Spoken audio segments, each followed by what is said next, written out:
Talk Radio with Sandra, Beck, and Linda Kreter celebrate the thoughts and opinions of magnetic, spirited, and influential women. Each week, bold, brilliant women spark vigorous conversations on the complexities of life, love, and happiness. Now here are your hosts, Sandra Beck and Linda Kreter.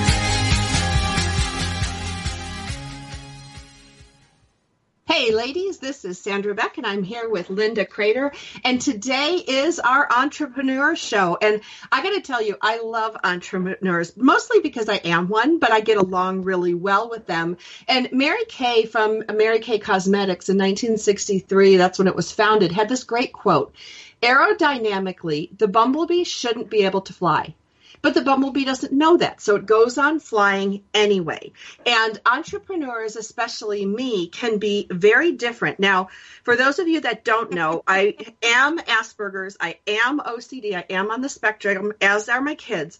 But see, I didn't know that when I was forming my business. I didn't know that missing the social cues of others meant I just believed I could, even though people are looking at me like you're crazy. And that whole business coach thing of reading between the lines, again, missed it, just believed I could. So here I am. And that's one of the things that makes me different than I think other people. So I'm going to go and introduce our crew today. And this is a roundtable discussion. So pick up a glass of wine, or if you're like me, pick up your Diet Coke. And we're going to be talking today about the great things about entrepreneurs with Amy Errett from San Francisco, Marie from Dayton, Kimberly from Los Angeles, Frankie from Toronto, and Linda from Washington, D.C. And if you want to learn more about these fantastic dynamic women, go to dynamicwomentalkradio.com, read their bios. But for now, we're going to spend time listening to them and what they think, and you can read about who they are. I'm going to go to Frankie Picasso in Toronto first and ask you, what makes you different? As an entrepreneur, someone very successful in her career, what makes you different? Well, I'm going to say, first of all, like you, in my head, I think that you have to know that you can do it. So there's the confidence to know that you can do things, right? As entrepreneurs, I think that myself specifically, I think I share traits with entrepreneurs, and I think that everyone that I know is self-motivating. They're risk takers, they're dreamers, and they walk in a world where they know that they can do that. And I have to, kudos to my dad, who told me at a very young age that regardless if I was a girl or not, I could do or be anything I wanted to be. And I have kept that in my head my whole entire life. And whenever I wanted to do something, and I just had to think about it, can I do this? And if it said yes, okay, I can do it. Hi, so this is Amy Errett from San Francisco. It's a great question. And the way that I think about it is that it sort of never dawned on me to not do it. And what I mean by that is, there's a certain kind of wiring that I think entrepreneurs have. As I say, we are somewhat crazy to kind of enter into this very risky endeavor with no guarantees and juggle everything else that's going on in our life. But it never dawned on me not to do it until people asked me, and it kind of dawned on me, maybe I should have thought about it differently.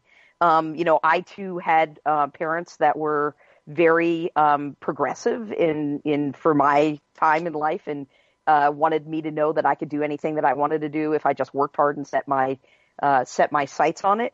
And so it just never dawned on me to do it any other way. So that's the best way I'd answer it. Kimberly here. It's interesting. You both. Well, you're all identifying supportive parents. I was raised by wolves. I've talked about it before. Truly, you're going to hear me howl in a moment. I was told I could do anything I wanted as long as it was within civil service. I did my 25 and got out. Then I could do what I wanted with my life. And Sandra, I love that you identified Asperger's and OCD. And I'll call you on the Asperger's and OCD, and I'll raise you bipolar. Oh my goodness! I just more pills, right? Well, and I'm non-medicated, and I choose non-medication for the last 15 years. I am driven because of the biology that I have, and I'm driven to be independent because of that biology. So for me, I looked at everything my parents did and said and set out, and I went, that is so not going to work for me. I need a tiara. I need my own country, and I'm going to go start one over here. I always love the tiara reference. This is Linda. I think I knew I was different from the very beginning because I'm like my daisy plant in my garden that grows white daisies with yellow centers, but every summer it throws up one yellow flower, and that's me. So I think that we're different because we tend to be problem resolvers. We always see a solution. It may send us in some odd directions sometimes. We are often described as impatient and intense, intimidating, exhausting, but I think that we just can't be stopped. We're very interesting in that we have high energy and that we're very enthused about whatever it is that we're putting our heart and minds into. And I really enjoy that part of the entrepreneurship experience. Hi, this is Marie, and I love being an entrepreneur. I'm definitely a risk taker, but I don't have the qualities that some would consider, we were talking about, being like bossy and intimidating. I am definitely the least intimidating person that I know of, but I'm definitely a risk taker. And that is definitely a quality that you need for entrepreneurship, is not being afraid to go out and take risks, because as Madison was saying earlier, there are no guarantees whether you're going to be successful, you're going to be profitable, or have losses. And it's just having that faith that you're providing a product and a service for somebody to make their life easier. And you're also providing jobs for people to help them build their families. One of the things that I think is funny when I listen to you guys, and I think of myself, there's a fine line between dedication and obsession. And I'm going to give an example. Okay. Now, Linda Kreter and I are business partners on many projects, and she will call a client, like she called one of our clients last year, like 56 times in a calendar year, and, got this great account for us, really successful, super saleswoman. I, however, will call my boyfriend 56 times in a calendar year. And we go from like, how many times should I call him? Is this obsessive behavior? And because I am obsessive by nature and I have everything color coordinated in my office, and it is one of the keys to my success, I'll give credibility and credence to all that. It's a fine line between obsessive and then we're dedicated. So I'm going to go to Kimberly this time. And I want to ask you, what's the difference in your life between obsessive and dedicated? Because over here in OCDville, it's kind of the same thing. Potato. Seriously, I get called out by Mr. Rinaldi constantly for what he defines as obsessing, and I define it as being detail-oriented. Again, it's my genetic makeup. So, where you're having to decide, is 56 calls to the boyfriend or 56 calls to the client obsessive? I look at it and go, why didn't you do 75? Because I want a clean number, right? 56 made me uncomfortable. I want 75. For me, it's a comfort level. I know I have to pay attention to details. I know I have to channel that energy, and sometimes I have to channel it into things that keep the balance. So it's a conscious application of the energy that drives me. So sometimes it's yoga, sometimes it's walking, sometimes it's eating healthy, but most of the time it's stuff that is business development, because that's where I can really let that little gremlin monster run free. So it's Amy. People describe it as speed, and it's excessive.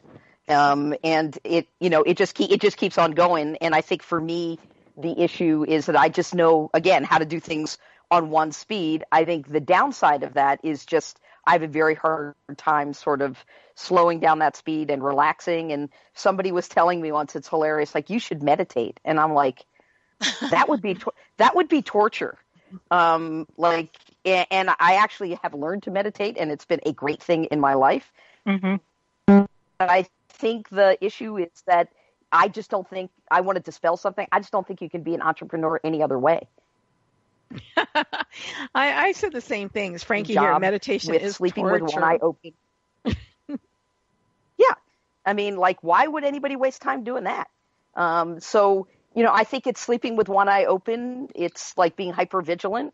And I think that's what it takes to be successful. Well, I think that, you know, obsession versus, I'm not obsessed. I'm dedicated. Like, I'll be up here, you know, at 1 o'clock in the morning, dedicated, but not obsessed, because, you know, obsession says something different to me. It says, you know, you can't get it out of your head. And I can get my stuff out of my head. I just like to close things, finish them off. But I'm not a detail person like you, Kimberly, at all. I'm a big picture person. I like other people to come in and do, you know, the hems and the little beads and things like that. The virtual beads. I love the reference to speed, because my mother used to describe me, even as a teenager, you have the accelerator down and occasionally you put on the brakes. And I do think that has been tempered over the years, because I have learned that there's some value to patience and thinking things through as opposed to reacting so quickly. Instead, I now respond. But I do think that we are pretty intense and we do move along rather quickly. So I love that part. And as far as obsessing, we covered that in our overthinking show. So I don't know that I obsess the way you're talking about obsessing. I think that I would love to discuss after the break whether our opportunities for our companies were actually an obsession or was it an opportunity? Because I think there's two different things, and I fall into the opportunity bucket. But at any rate, I would love to have you learn more about our Dynamic Women. So you want to go to dynamicwomentalkradio.com and you can look at all our guest bios and other shows, because this is one heck of an interesting roundtable discussion on topics of great universal attraction. Thank you so very much for listening. We're going on a short break. Don't leave us. We'll be right back after some short messages.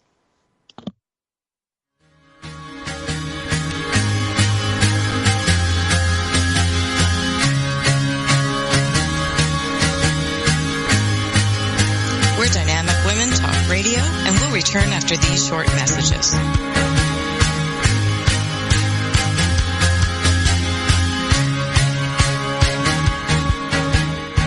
It's the Fitness Minute with fitness expert Annette Hammond. The goal for each of us is to be active. Every day, I encourage you to get up and get moving. Put your body in motion and watch your mood change in a positive way. Your outlook on life improve, your energy increase, and many more affirmative things happen to you. Remember that you don't need to be an athlete in order to be fit. I hear that excuse quite a bit. Some people think that since they're not athletic, they can't be fit. Nothing could be further from the truth. It does not take athleticism to walk on a treadmill or outside. You don't have to be an athlete to swim laps in a pool or to take a yoga class. I'm not athletic, yet I am fit. So don't let your excuse for not being active be because you're not an athlete. No matter what your coordination level, you can be fit. For the Fitness Minute, I'm Annette Hammond.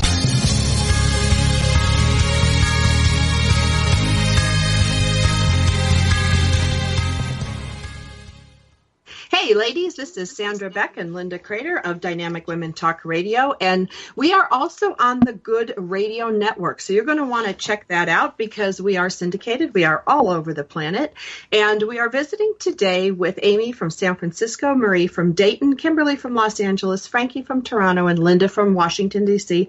And I am your host today, Sandra Beck, along with Linda Kreter, and I'm coming to you from my little mountaintop hideaway where I stay away from people and only talk to people digitally. Makes my day. My technology friend.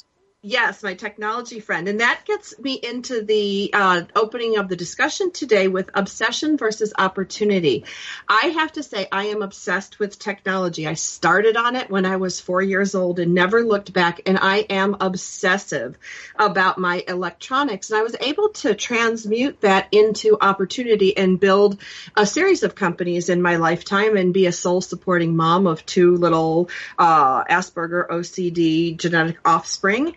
And do this by myself. And it allowed me the opportunity to live the life I want, which is to be up on a mountaintop and be completely away from people until I want to be with people, because people are overwhelming to me often. Now, I'm going to go to Marie in Dayton and talk to her about how did obsession play a role in the opportunity that you've used to build your company?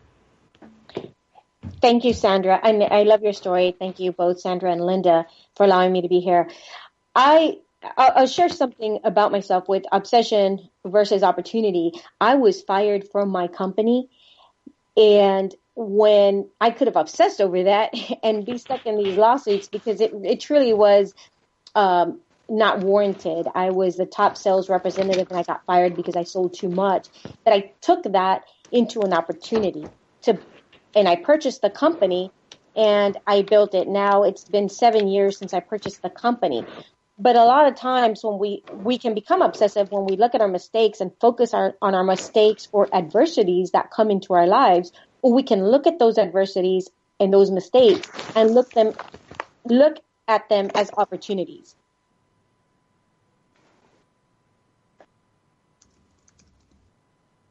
Okay, well, opportunity. I feel the same exact way, which is Sorry, go ahead, Amy.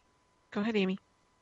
Oh, sorry about that, guys. I said I look at opportunities as, I think every mistake in life is really a gift, and it takes a while to get to that place. But for me, every mistake I've ever made has been a gift of something that I needed to learn.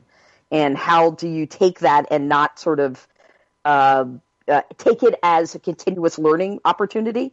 I think that, certainly running a business can be torturous if you don't have that attitude, in my opinion. The opportunities are really to look at what didn't go well and, basically make some alterations to how you're approaching that. So I think business is all about opportunity because you have to be an optimist, a cautious optimist, as I call it. Nice. Frankie here. I have some Frankieisms, and one of them is that opportunities aren't lost. They're just not actioned upon. And one of the things that Lee Iacocca said that I love, here's a quote. We love our quotes. We're continually faced by great opportunities, brilliantly disguised as insoluble problems. Now, my dad always said, if you want to create a business, find one that needs fixing and fix the problem, right? Find something that needs fixing, fix the problem. That's a great premise. It's not something that you need to obsess over, but it is an opportunity. And so opportunities, come to everybody who wants one. Everybody has watched late night TV and saw some invention and went, man, I thought about that 10 years ago, but none of us made it. None of us followed through on it. And that's the opportunity, disguised as a problem. That's it. That's all I can say about that. Yeah, go ahead. Who's next? Kimberly. Kimberly here. I'm sitting holed up in a hotel room or hotel suite in Las Vegas. I do this about every 6 to 8 weeks because of the obsessive behaviors that I have. I, like Sandra, need my time away from people, but I find that if I can pay people to carry things up to me and tip them, it makes it easier. So hotel rooms, that's what I'm all about. And I'm sitting here and I'm thinking, opportunities. I'm currently primary or partnered in 13 businesses. Each and every one of them was something that came into my world that I enjoyed, I had a hand in, I wanted to do.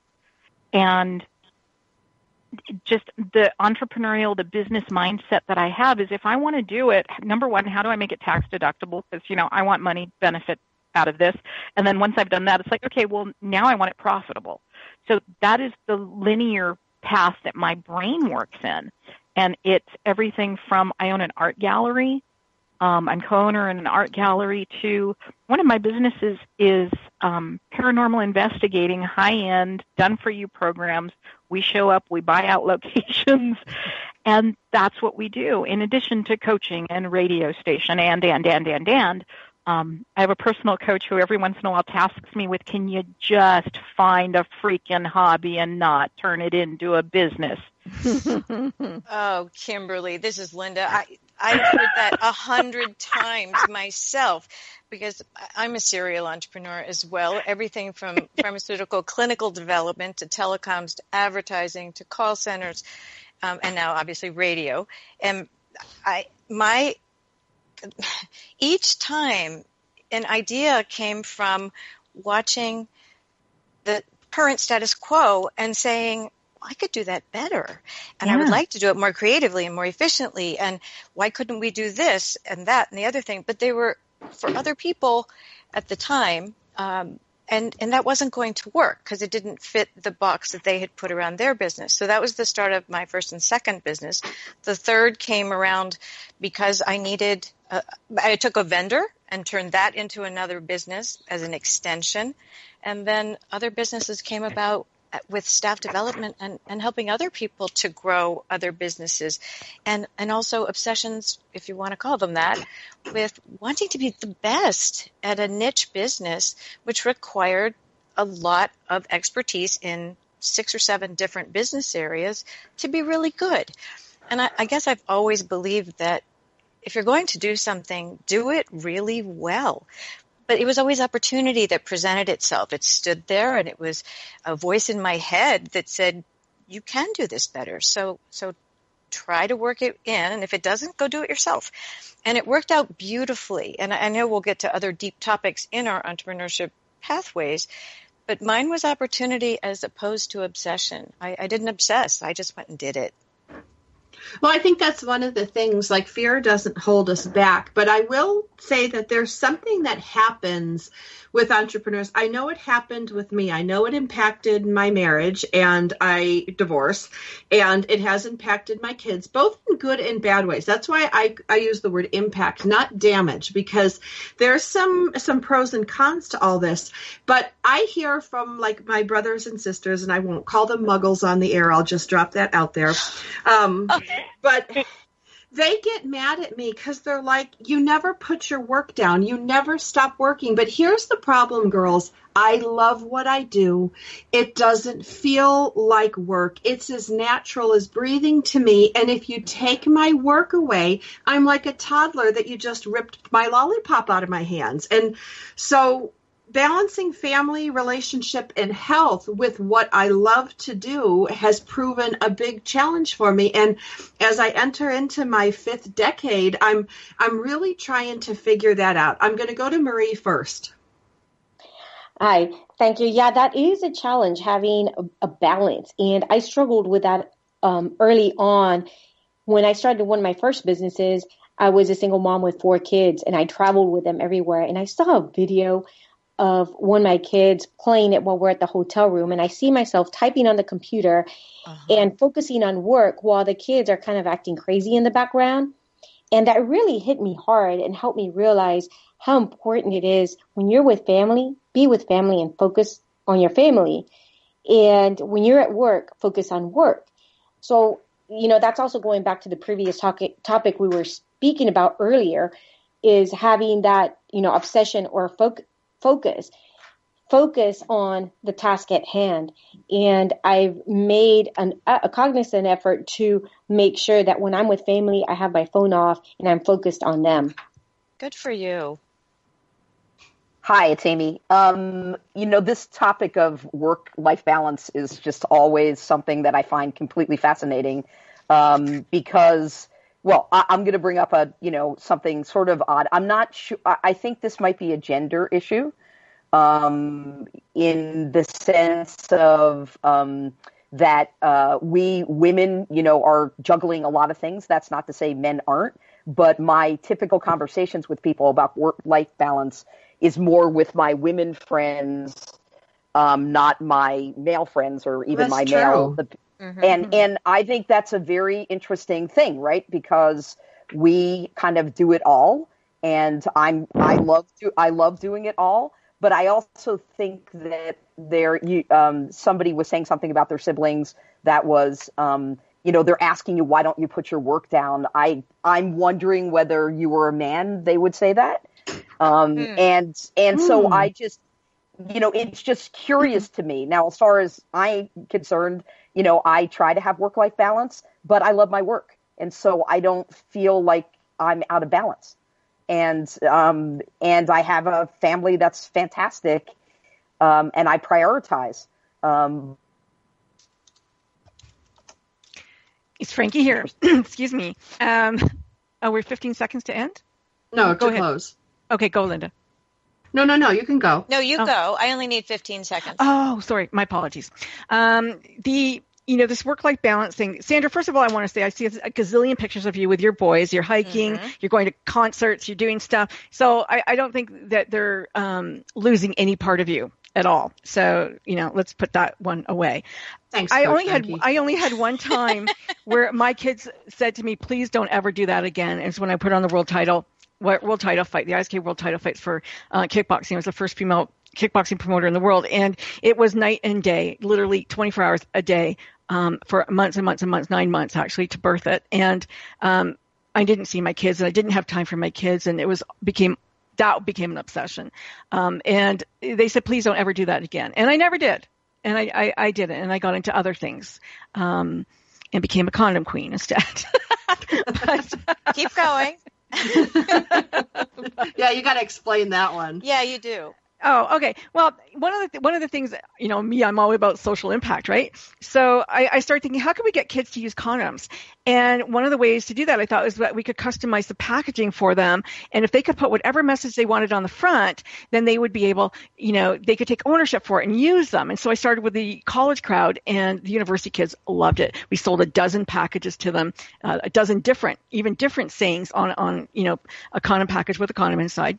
And away they went. And it took off, and it was great. I love the way you always have these little snippets that I didn't know about you. It's wonderful. I think that's really terrific.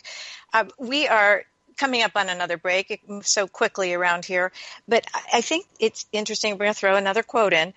Thoreau says, the price of anything is how much life you're willing to give it. And it sounds to me like all of us felt that it was important for us to give a piece of life to that, but it's also important, and I think we've learned over time, to better balance our life with our work, and that's not always easy to do. We're going to go on a short break. You're listening to Dynamic Women Talk Radio, and we'll be right back.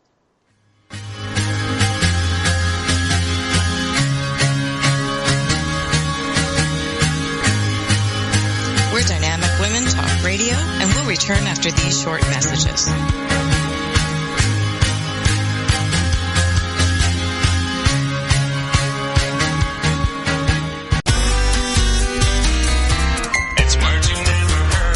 Have you heard about the man who had a fir tree growing in his lung? A 28-year-old male living in central Russia went to the hospital complaining of chest pain.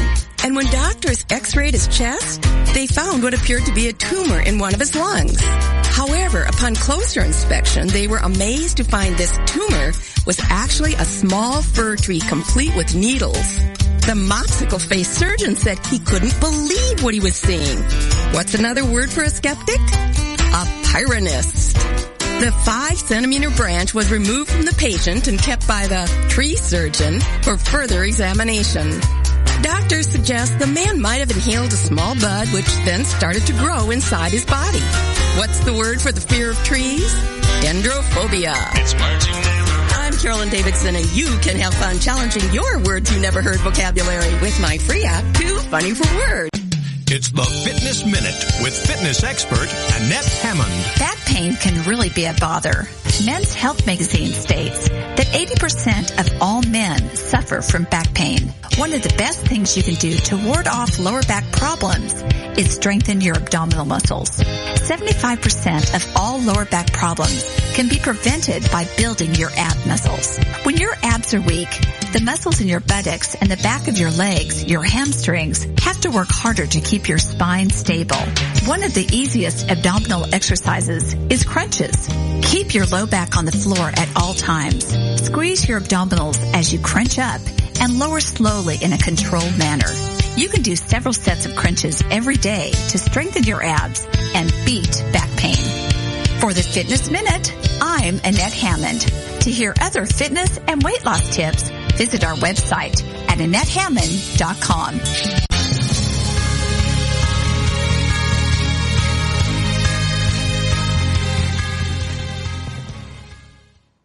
Hey, ladies, this is Sandra Beck, and I'm here with Amy, Marie, Kimberly, Frankie, and Linda, and we are talking today about entrepreneurial concepts. And I'd like to introduce the roundtable topic of corporate culture versus personal values. Now, my first couple companies, I floundered around a little bit, but this last one, like this last one, I think I got it dialed in. And, you know, my core values that are really important to me are family, achievement, friendship, humor, and freedom. I'm a total freedom beater. I want everybody to be who they are and, you know, just be the way they were created, because that's part of the beautiful fabric that makes up humanity. So my company is founded on that. And what a shock. I produce talk radio, and freedom of speech is a big, big deal for me. So I have found a way to weave in my core values to my business. And prior, I worked at CBS, I worked at Disney, I worked at Coldwell Banker, I worked at IBM. You know, I want to talk about square peg, round hole.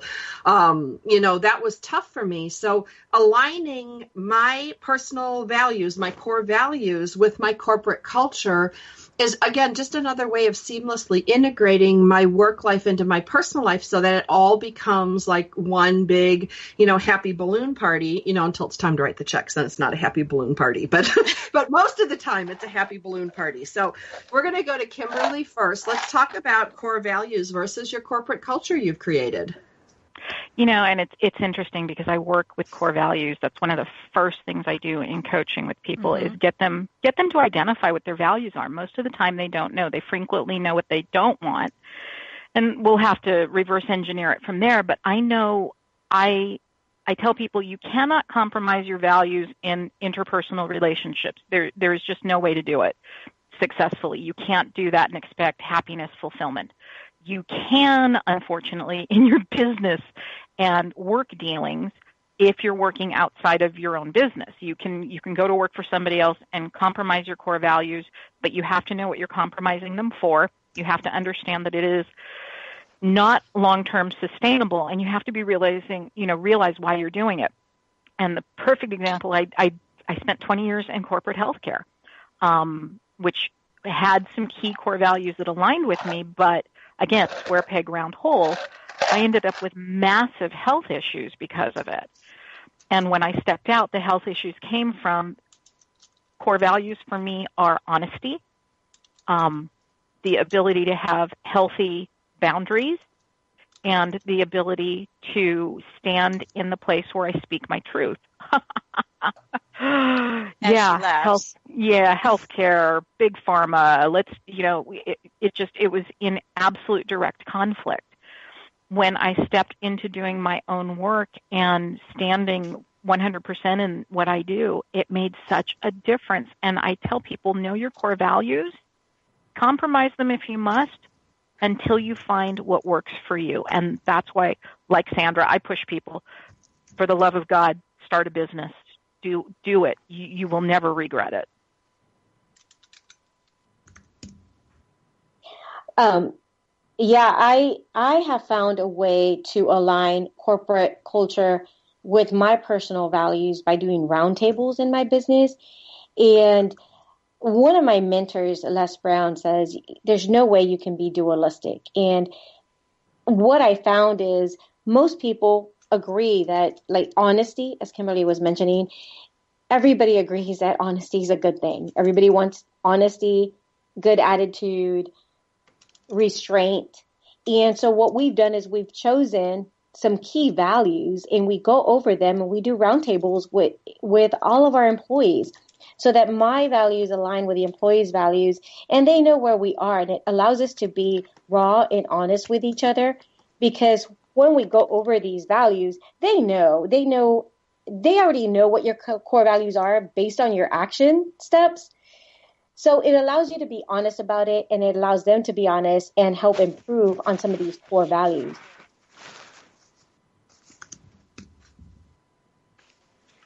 Hi, it's Amy.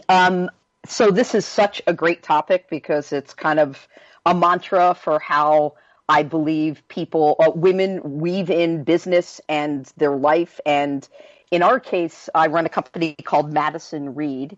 Madison Reed has reinvented hair color. And I'll get to why this answer makes sense, is that, our corporate values are really about love and responsibility and a social mission. And our social mission is to dispel a lot of terrible ingredients in your hair color. And so we have the lowest chemical profile of a hair color. We send it to you in this gorgeous box. We help you color match with technology, as well as a call center that are all licensed, certified colorists. And so our core values are to love our customers and to have you own your beauty. And that's some of my own core values in my life. So the way that I look at it is I set up a company. I know my core values. My employees know the company's values. And then that makes good business because those values get translated to our customers. Today, I'd love to give an offer to everyone that's listening, which is 20%. Yes. Listen, I think that confidence and hair go hand in hand. Yes. And confidence is one of those things that I believe that every woman is beautiful. And I want every woman to feel confident and beautiful in their own self. And so at Madison Reed, that's just our deep belief. So, we call it welcome to a lifetime of good hair days. And so, 20% off all of our hair color, all of our hair care for color treated hair. Here's the promo code. I'm going to go slow, which is XXOX.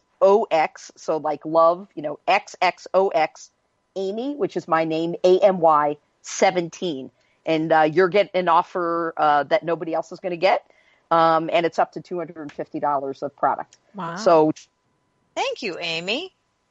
See, and that's so amazing. It's XX. We want your hair to look. Yep, Amy 17.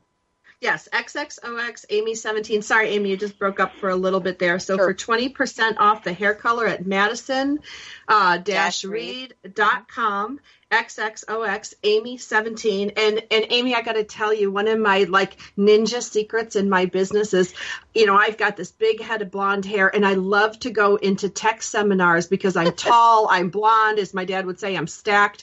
And, I just don't fit the typical, tech environment. So it's a big part of my signature. And thank you for helping women look and be their best.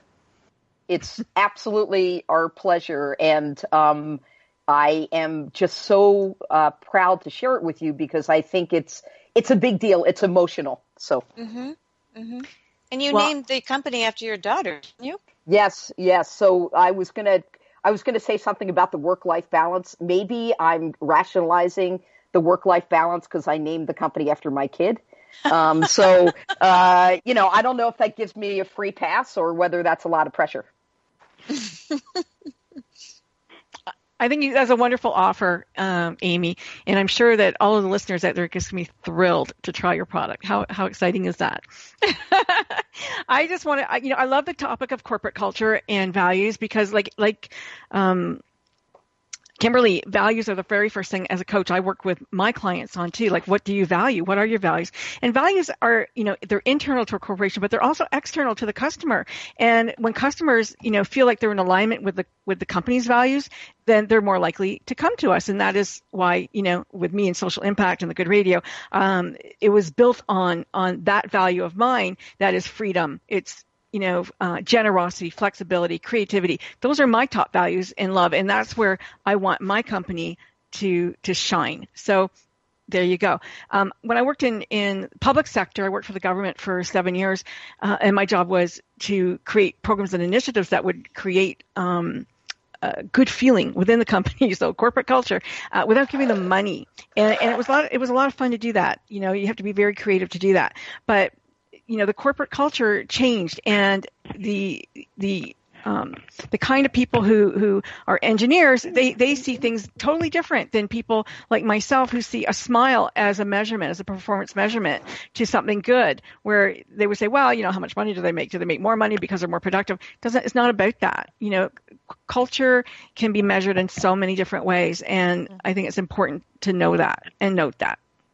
Well, and that's one of the reasons, that when you think about, like, we're on a podcast today, girls, and, a podcast is really just a recording. And yes, this podcast live streams, it's syndicated, it's produced, and then aired on lots of different networks. But what it allows us to do is to really heavily target our listeners. So we're speaking to like-minded women.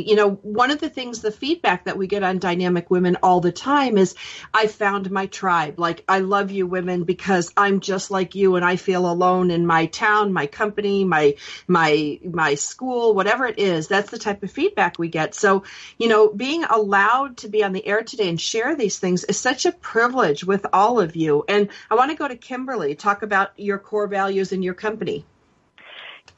And it's for me something that is so personal because I truly believe in empowering others. And this morning, my morning started at very early, and I was working with a client developing her business. She's taking it to radio, to Lessons in Joyful Living. And she was trying to identify what it is that she wants people to see from her. And that's what people don't get. It's when you are living your core values, everything you do will exude that because you just, it feels comfortable. You feel at home. I joke about wearing a tiara and no pants on Thursdays. Openly. I learn more every show from you, my dear.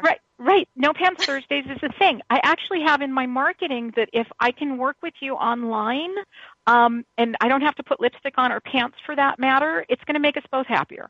So when you find what those core values are and you really just live them, you find that you don't have to necessarily communicate them because they're part of the boundary system and the communication that you do inherently.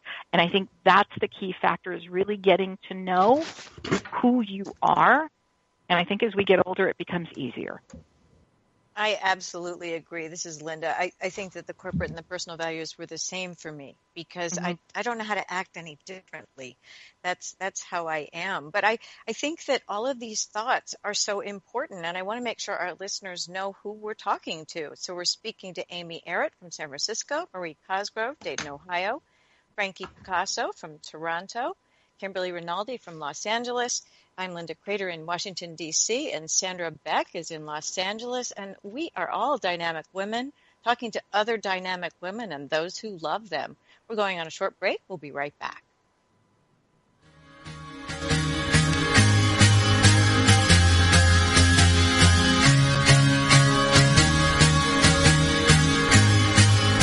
We're Dynamic Women Talk Radio, and we'll return after these short messages.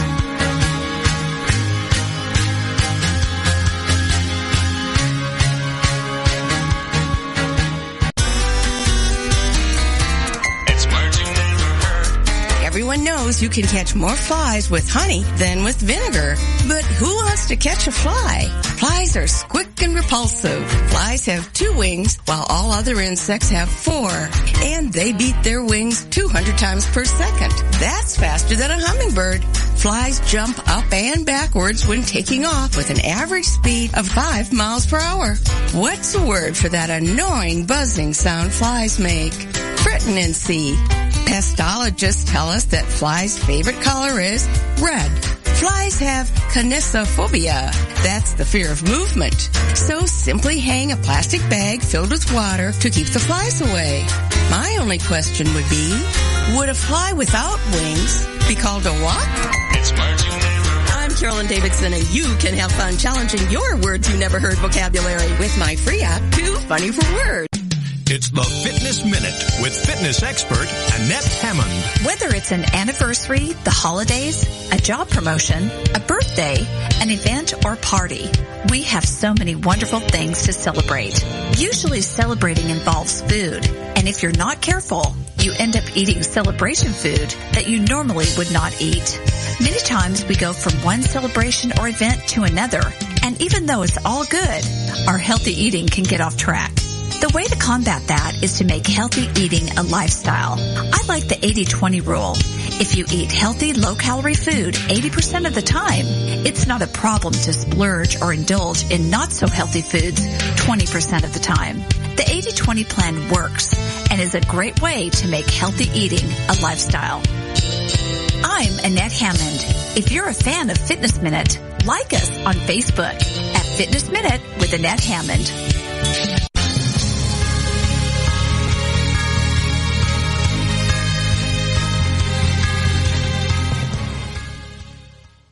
Hey ladies, this is Sandra Beck, and I'm here with these dynamic women who are talking about entrepreneurial topics today. And I'm going to close this segment out with crazy, because I've been called crazy. I like being crazy. I embrace the crazy.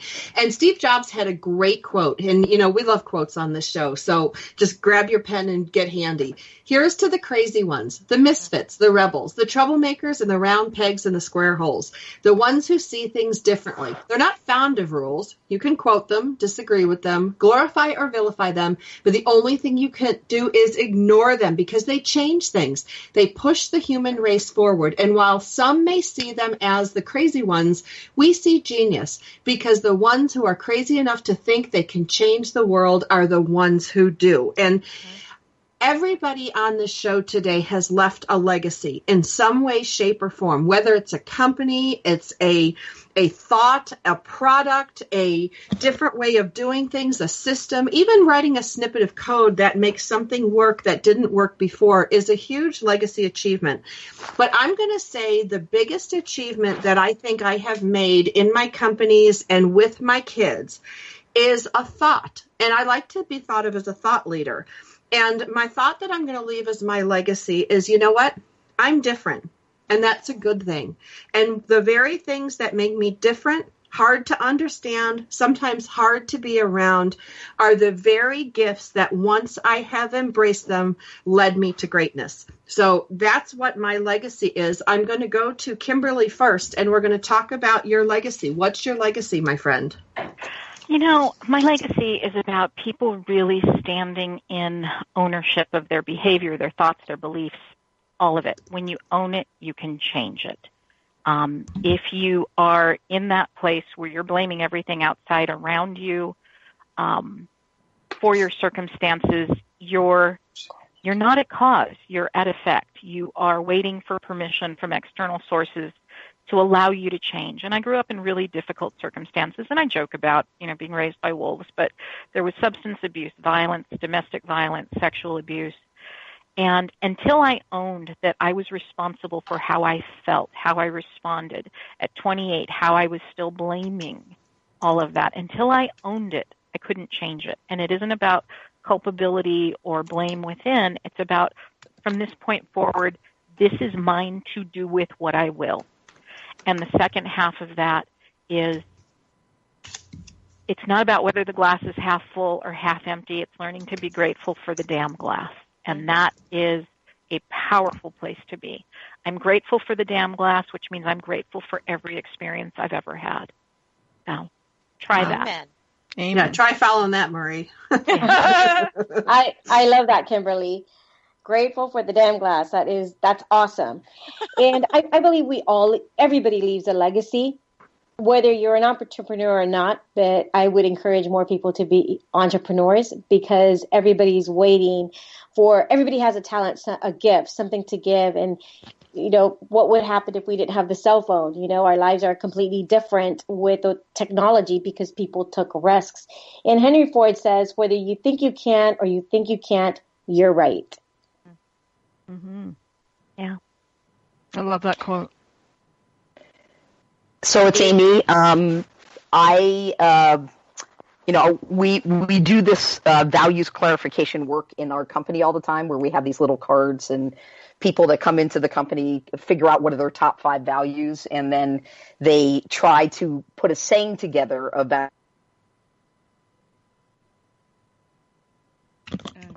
and I redid mine recently, and this is what came out of it. I named myself the irreverent coach. And what do I mean by that? I sort of see myself in the world as somebody who pays it forward, who mentors people, who knows that you can never have a future unless you acknowledge your past. And that, but in that, I'm irreverent because I'm not willing to just accept the status quo. So just not willing to accept it in anything, in a business model, in how people are treated in work, how customers are treated. So on one hand, a coach, and on the other hand, somebody who's incredibly irreverent in how she does that. I like that, Amy. Wow. Frankie, I think I'm a freedom fighter. I've always been a freedom fighter. I want people to be free. I want them to be free to speak. I want them to be free of injustice. I want them to be free to be educated. I want them to be free to have all sorts of freedoms. And so everything I do kind of stems around that freedom. One quote that, and this is my dad's, and it has really driven me my whole life. Anybody can do it with money. What can you do without it? And it just forces you to be more creative in everything that I do. And I love that. And everything I've done has been without money, so it's pretty cool. But I think the legacy I'm leaving now is about social impact. And with the good radio, it is really talk radio that does a world of good. And it does a world of good, not just talking about doing a world of good, but actually doing a world of good. And changing lives, literally, saving animals, changing, getting people educated, sanctuaries for lions, tigers, and bears and donkeys and all kinds of stuff. Whatever my focus goes to, whatever I think I can help, rhinos, that's where I'm going to go, and free all of them from the injustice or from whatever is imprisoning them. And I love that. You are such a warm, caring person. I love that. This is Linda. I think that my legacy is, and what I'm proudest of, was creating leaders who were warm, caring, and supportive, because that's not always possible. There are other cultures, as you know, where people are mean and you get ahead by climbing over the backs of other people. We set extremely high standards, and as will often happen when you do set high standards, people rise to them. So you actually bring out the best. So the legacy that I hope that I am leaving with a lot of families who have gone through my various companies is a warm but demanding culture that raises the bar, that makes them the best that they can be, because I saw their best before they saw their best, their potential. And even though some people sometimes complain that I had very high expectations, we only had a 3% turnover rate over 8 years.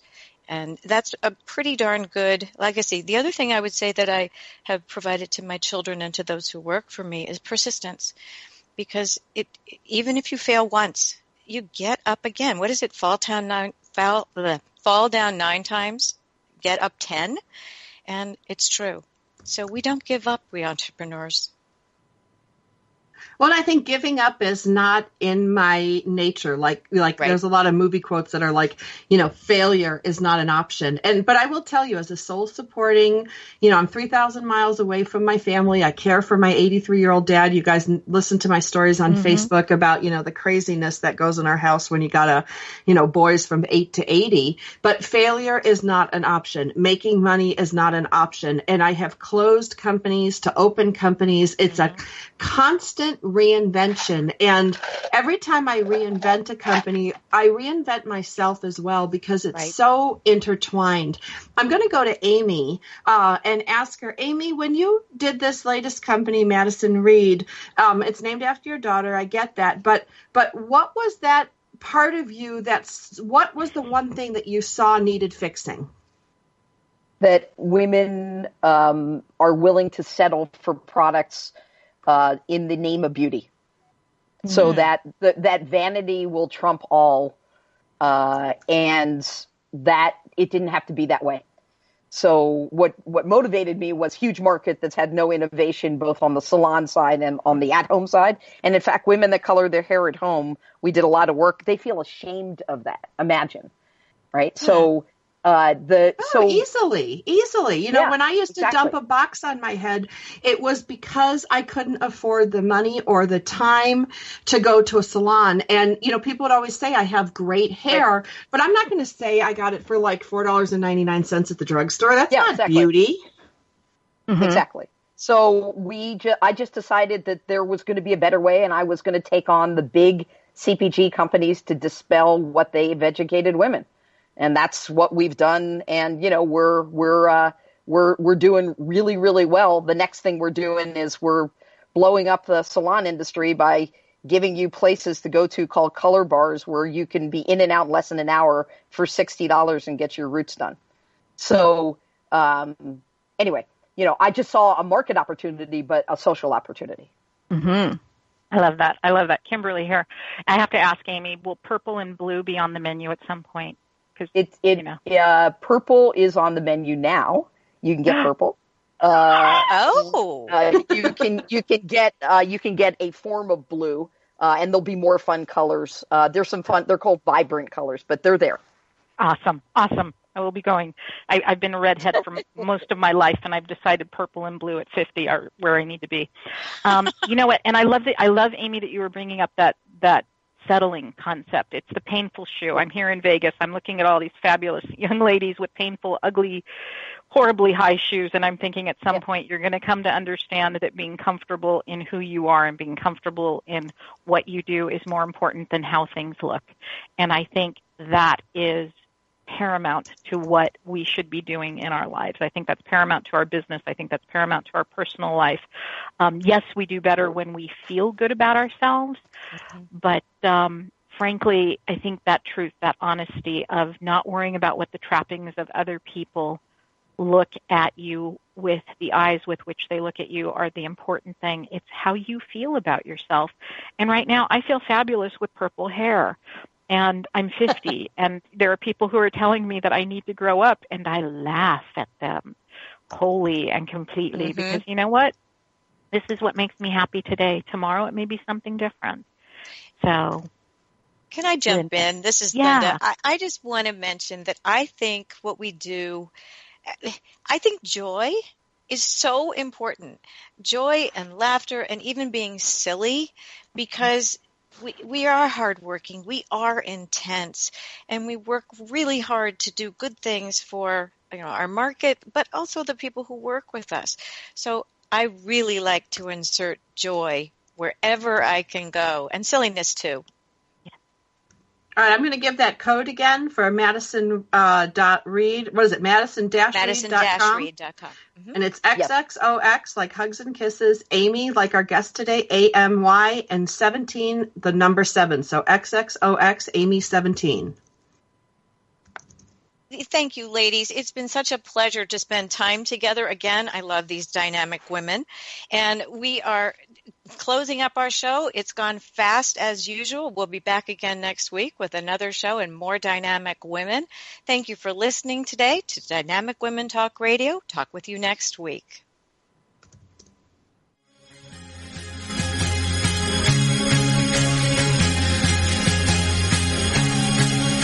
Thank you for tuning in today to Dynamic Women Talk Radio, and join us each week. You can find more shows on dynamicwomentalkradio.com.